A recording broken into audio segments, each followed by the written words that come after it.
4 seats in the back, 1 for the driver in the front. This is a flying taxi. This is an actual flying taxi.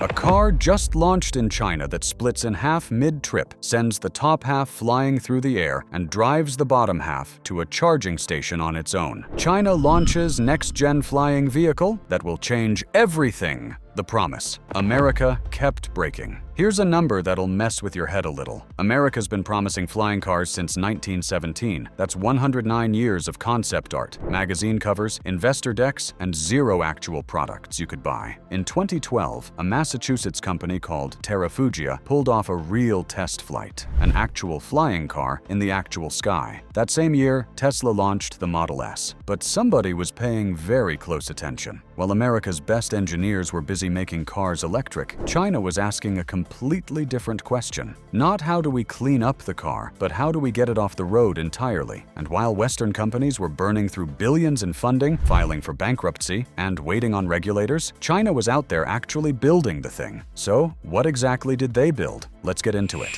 Meet the flying taxi with nothing to fly. The vehicle that started all of this is called the EHang EH216S, and the first thing you notice when you climb inside is that there's nothing to control. No joystick, no wheel, no pedals, no instrument panel. Just 2 seats, a big touch screen, and a view. That's it. Because here's the thing, you are never going to be the pilot. Think of it like an elevator. You step in, you pick your destination, and you trust the system to handle everything else. A ground-based AI command center manages your altitude, your route, your speed, and your landing the entire time. There's no override button, no emergency joystick to grab if your stomach drops mid-flight. The system owns the journey completely from takeoff to touchdown, and honestly, that's the whole point. Now you're probably thinking, okay, but is that actually safe? Because flying in a machine with 0 manual controls sounds like the setup for a disaster movie. Here's what changes that conversation though. In October 2023, China's Civil Aviation Administration gave the EH216S a full commercial type certificate, the same level of approval a commercial airliner needs before it carries a single paying passenger. Not a test permit, not a research exemption, the real thing. After that, it went straight to work. Tourism flights in Guangzhou, short transit routes in Hefei, real passengers buying real tickets and flying in real time. Over 300 units have already been delivered and are actively operating. And the people getting into these pods aren't test engineers or company staff, they're regular tourists and commuters who looked at an autonomous flying pod with literally no controls and said, yeah, I'm in. That tells you everything about where public trust in this technology actually stands right now. What does it actually look like though? Good question, because the EHang isn't trying to look like a car with wings bolted on. It's a proper aircraft with 8 folding arms carrying 16 independent rotors in a clean, symmetrical layout. The cabin is compact, but the windows are panoramic, so you're not sitting in a box, you're sitting in something that feels closer to a glass pod in the sky. It seats 2 passengers side by side, it's fully electric. It flies at around 130 kilometers per hour, and it gives you roughly 35 minutes of flight time per charge. In a congested city, 35 minutes of flying in a straight line takes you incredibly far. Trips that eat an hour by car take 10 minutes through the air, and you're doing it with 0 emissions and near 0 noise compared to anything with a traditional engine. The car that literally chooses how to travel. If the EHang got your attention, what GAC built is going to genuinely break your brain. GAC, one of China's biggest automakers, created the GVY Air car, and it does something no vehicle has ever done before. It splits in 2 while you're using it. The bottom half is a self-driving road platform that rolls on 4 wheels. The top half is a detachable drone cabin with 6 foldable blades. You get in, type your destination into a tablet, and here's the part that's hard to wrap your head around. The system decides whether you're going by road or by air. If it sees a traffic jam on your route, the top half lifts off and flies you over it, while the bottom half drives itself to a charging station. When you land, a fresh chassis rolls up and picks you up automatically. You never touch the control the whole time. This isn't some far-off concept sitting in a design studio either. GAC has taken what sounded like a fever dream and turned it into a functioning vehicle. And it raises a pretty interesting question for anyone who's ever sat in gridlock on the 401, wondering if there's a better way. What if your car just decided there was? The truck that has a plane in its boot. If you thought that was impressive, the XPeng Aero HT Land aircraft carrier is the one that's been racking up nearly 5,000 pre-orders from real people putting down real deposits. The name is a literal description. There's a six-wheeled electric truck, muscular and clean-lined, somewhere between a luxury van and a Cybertruck, but sleeker, with a driving range of around 1,000 kilometers. And folded up inside the cargo bay of that truck is a fully electric two-seat aircraft with 6 propeller arms that unfold automatically. You drive out to an open space, press one button. The aircraft deploys itself from the back, unfolds, and gets ready. A few minutes later, you're airborne. The reason this works where every other flying car concept has failed is because XPeng didn't try to make one machine do two things badly. They made a great truck and a great aircraft and designed them to work as a team. The truck charges the aircraft during transit, getting it from 30 to 80% in 18 minutes thanks to an 800-volt platform. That gives you 5 to 6 short flights on a full charge, which is more than enough for a weekend of actually using the thing. You can fly manually with a joystick or switch it to fully autonomous and just ride. Both options are built in. Now here's the number that puts all of this in perspective. The land aircraft carrier is priced under $280,000. That sounds like a lot until you compare it to a light helicopter, which runs between $250,000 and $500,000 to buy, then costs up to $300 per flight hour to operate, needs a licensed pilot, and requires a proper helipad to land. The land aircraft carrier parks in a standard space, drives on a normal road, and lets you fly without any of that overhead. Nearly 5,000 people have already figured that out, which for context is roughly the entire annual global production of Lamborghini. The factory in Guangzhou is already built with capacity for 10,000 units a year, and deliveries are set for 2026. The one that flew over Dubai. Before the land aircraft carrier, XPeng built the X2, and this is the vehicle that made the world stop and pay attention. It's a two-seat eVTOL built almost entirely from aerospace-grade carbon fiber and aeronautical aluminum, which keeps it incredibly light while making it strong enough to handle real-world flight. 8 rotors sit across 4 crossed arms on the outside, and the cabin gives you a wide, panoramic view that most private jet passengers don't even get. It's 17 feet long, similar in footprint to a mid-size car, and it actually fits inside a standard garage, which matters more than it sounds when you're thinking about daily practical use. In 2022, XPeng flew the X2 publicly over Dubai's skyline right near Palm Jumeirah, in front of 150 guests, including officials from the Dubai Civil Aviation Authority and international press. Not a closed facility, not a controlled private test. Out in the open, above a real city. In 2023, it became the first manned electric vertical takeoff and landing vehicle to receive an official flight license in China. The use cases XPeng has in mind go well beyond sightseeing either. Short urban hops that bypass road traffic entirely, medical transport where minutes are the difference, and low-altitude city commutes at around 300 feet that make the morning drive feel like a concept from a previous century. So how did China actually pull this off? This is the part most people skip past, but it's the only reason any of this exists. China didn't stumble into flying cars. The government identified low-altitude aviation as a national economic priority, funded it with over $230 billion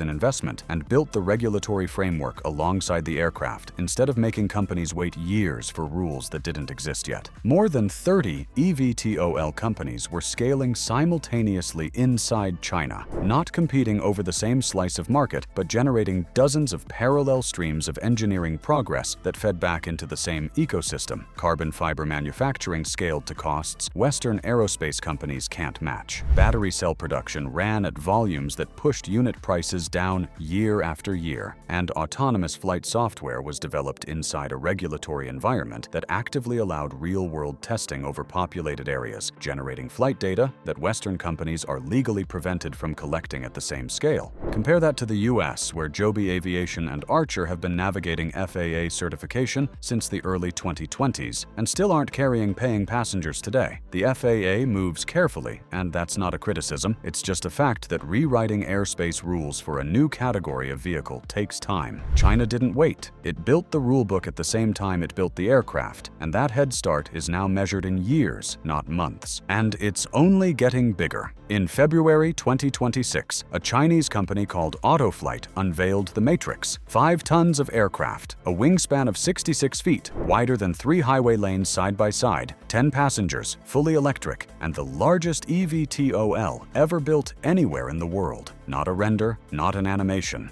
A real aircraft that physically exists right now, built by the same country that in the same year put a personal flying vehicle on sale for under $5,000. That's not a coincidence. That's what a decade of infrastructure, manufacturing scale, and coordinated government investment produces when it all comes together at once. China's low-altitude economy is projected to hit the equivalent of around $480 billion by 2035, which is larger than Norway's entire GDP. And the target for Chinese cities by 2030 is 100,000 autonomous drones, flying cars, and electric air taxis operating in the sky simultaneously. That's more flying vehicles than there are commercial aircraft operating across every airline on Earth combined right now. That's not a traffic report. That's a completely different version of what a city looks like. What this means for you. The US hit Chinese EVs with tariffs up to 100% in 2024. The EU launched investigations, but Chinese manufacturers are already opening factories in Southeast Asia and Europe to operate around those barriers. So the idea that this technology stays contained inside China is already falling apart. The door's open. It's just a matter of how quickly it swings the rest of the way.